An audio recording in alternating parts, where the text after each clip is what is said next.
Сегодня у нас в меню острый суп, такой согревающий как раз для зимы. И сейчас ознакомлю вас с необходимыми ингредиентами.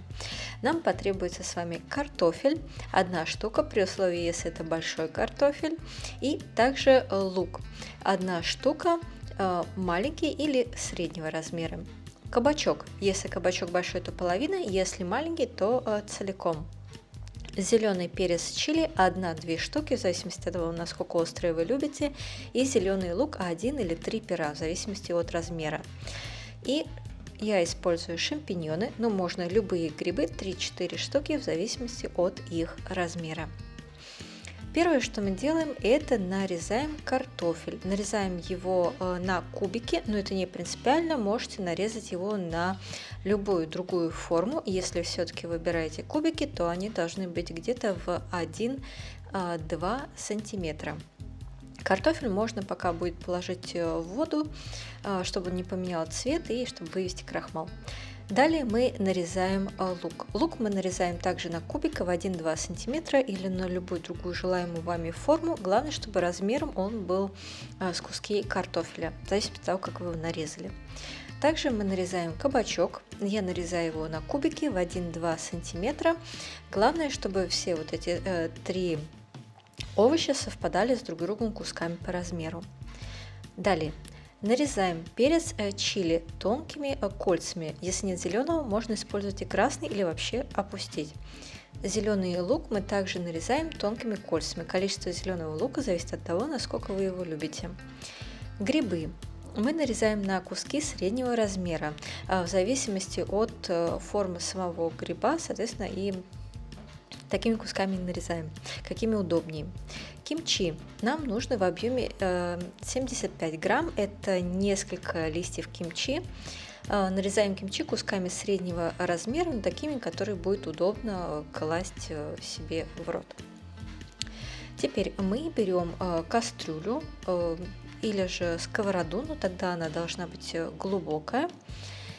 И первое, что мы закладываем, это острая чили паста кучудян. Я сделала свою домашнюю, вверху линк на рецепт, как такую дома сделать. Кучудян нам нужен в объеме 1 столовой ложки. Вы, конечно, видите, что ложка у меня с горкой. Сахар. Можно не класть, можно пропустить. В принципе, в рецепте его нет, я просто добавляю для баланса вкуса, так как мне нравится. Сахар 1/3 столовой ложки. Красный молотый перец чили, порошок мелкого помола. В Грузии использую вот этот в основном, просто многие спрашивали. Красный молотый перец чили нам нужен 1 столовая ложка. Суп этот острый. И молотый чеснок также 1 столовая ложка или пол столовой ложки. Далее мы с вами добавляем, это, кстати, тоже не обязательно, но лучше положить для большего вкуса. Это соевая паста, либо мисо, либо дидян, можно и то, пол столовой ложки. Также добавляем соевый соус 2 столовые ложки. Теперь, собственно говоря, главный поинт этого блюда – это консервированный тунец. Он может быть и в собственном соку, а может быть и в масле. Это уже дело вашего выбора и дело вашего предпочтения. У меня в данный момент в собственном соку. Итак, консервированный тунец, 1 банка, 185 грамм в моем случае. И также закладываем прежде нарезанное и подготовленное кимчи 75 грамм. Теперь все это мы ставим на плиту и готовим на среднем огне, все время помешивая. И продолжаем мы это делать до тех пор, пока все это не перемешается хорошо и пока вся жидкость не уйдет. Тогда мы заливаем воду 600 мл.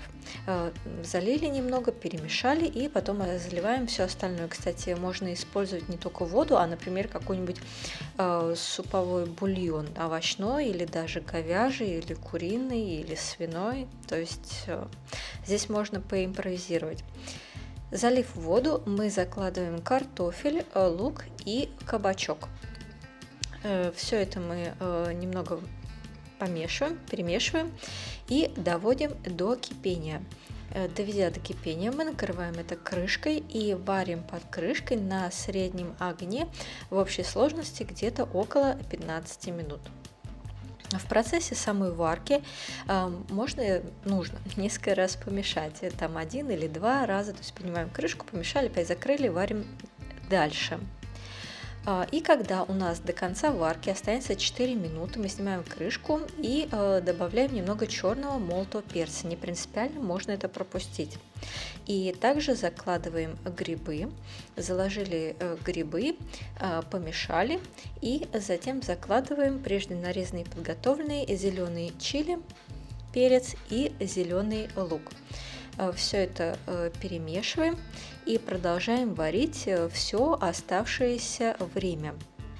Но главное даже и не время, а чтобы картофель, соответственно, проварился. И этот суп, он даже больше и не суп, то здесь не должно быть очень много жидкости. Не должно быть либо 1 к 1, или даже жидкости должно быть меньше, чем гуще. Суп этот острый, ешьте его с отварным рисом. Надеюсь, вам было интересно. Лайкайте, подписывайтесь. Здесь еще раз приведен способ приготовления и ингредиенты.